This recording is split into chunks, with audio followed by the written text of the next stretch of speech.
Yeah, look at that ugly mug. Check this out. I got some watermelon here. Just gonna take one bite and then I'm gonna go try to get away from the fan noise.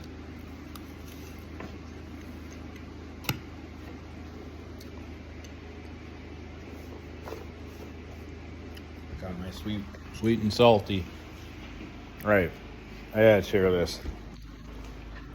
I got a story for you guys. Hold on, let me get to my chair. All right, I got a story for you. Give me a thumbs up if you like watermelon, by the way. So, I was meeting with some people that are, I feel like, in the know. They know what's going on more than most people. And when I was there, so first off, I've been wanting to tell this story on YouTube for a long time. Not the story about who I met with today, but then it made me think of this other story that I'm going to tell you. So I think this could be something to do with fuel prices. So this is about fuel prices. Sorry for it took me so long to get to the point, but so during COVID, I had a guy that I used to work for who owned a pretty big company for him owning it himself, just like a mom and pop company, but they kept us pretty busy and we worked really good together. Been ice fishing with him to his cabin and just whatever. He's kind of a goofball, but good guy and got on good with him. Well, he's older, his wife's a doctor, and he wanted to retire. So he sold his company to kind of like a conglomerate in the Twin Cities construction company. He ended up having a contract to provide a bunch of material to the a huge project going on in the Twin Cities, probably like $1 billion project in the Twin Cities, and this construction company wanted a part of it, and then they did that by buying out this other company. So I got my wife yelling at my kids. They're trying to go to bed, right? They're supposed to be sleeping, so. But anyways, so if you hear that, that's what's going on. So this company got bought out, and my buddy owned it.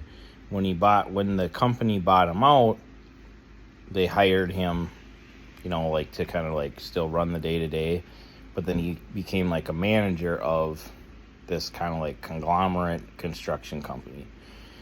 So he's just like a manager, and I don't know, whatever. He had to do that for a few years until then he didn't have to if he didn't want to. So he's like, hey, you got to work for this company. You got to get in here.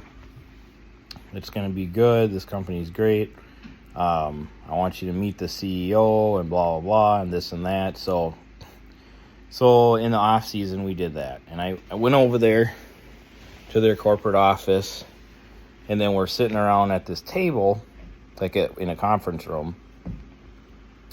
And there's this like sales guy there, and he works for a different company.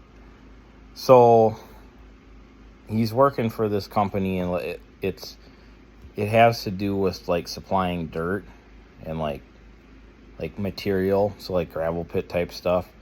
So because to make this make sense to you, it'd be like a sales guy at like, how would it make sense? Let me see here. I mean, so it would be like I'm meeting with Amazon, right? I go and I talk to this guy. Amazon owns these different brands. This is crazy. This is when you can see behind the scenes of what's going on. Sometimes it's kind of crazy. My dog's about to freak out now. Leave him. Oak. Stop.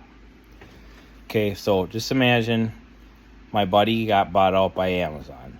That's the big conglomerate construction company, so Amazon. So the name of his company, when they bought them out, they still have it.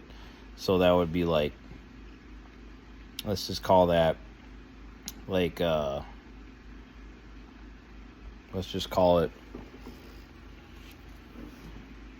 for lack of a better term, because it's obviously Target's been around for a long time, but let's say he owned Target. Now this conglomerate company, Amazon, now owns Target. So one of Target sales guys is in this room, and they're having a conversation and they're bullshitting, and it's in a conference room. So then my buddy, my friend, is telling me how great this company is, Amazon, and how I should work for Amazon because I work for Target, and because you work for Target, you should work for Amazon. And then there's this other guy who's like another sales guy, and I'm like, so then my friend is like, hey, meet this guy, you could work for him, but you can't haul for him for as cheap as you haul for us, ha ha ha. Like, okay, so who are you? And then the other guy's like, I work for Walmart. So we got Amazon that owns the building, and we got Target, a sales guy from Target and a sales guy from Walmart, and they're figuring out quoting price jobs for the year. I don't know if this is making any sense to you, but it's kind of like called a monopoly here. So all three of these companies, I just got to clarify here. I'm not talking about Amazon. I'm not talking about Walmart. I'm not talking about Target. I'm talking about, this is the construction industry, and they're bidding on jobs, but they're bidding against each other, and they're deciding who's winning and who's losing based off of who's in that room and how much they're going to charge for certain things and who wants it more than others, okay? So I've always wanted to tell that story, but I've never had a reason to tell the story. But my thinking cap went on today when I was meeting with these, I don't know, for lack of a better word, very in the know group of people, okay? So they said that they believe that fuel prices are as high as they are right now, not because they need to be, but who is threatening the oil companies right now that are in our own country? Give you a minute to think about that.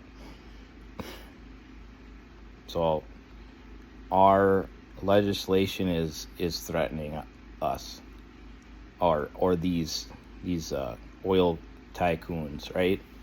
So are the oil companies getting together and talking and saying, our political leaders are not for us, we need to teach these guys a lesson that if you're going to do this to us, then this is what's going to happen to your fuel prices.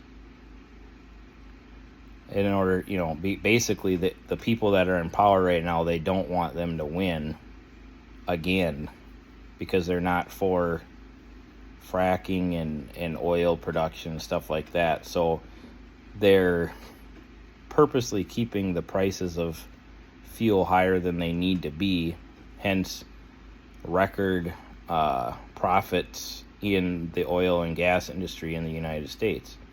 So I just thought that was interesting. If they're trying to hedge, they're just trying to teach the politicians a lesson. And let's all work together here to get our common goal. And it just made a lot of sense, and I thought that story kind of could be what's going on on a much larger scale. A few people sitting around a table talking about what fuel prices should be for this week or next, and all the companies are not represented as one company, but they're all different, but making decisions together. So, all right, let me know what you think about that one. you think I'm way off, that's fine. It's a little bit out there, but give me a like if you haven't for this hair, huh? Thanks. Peace.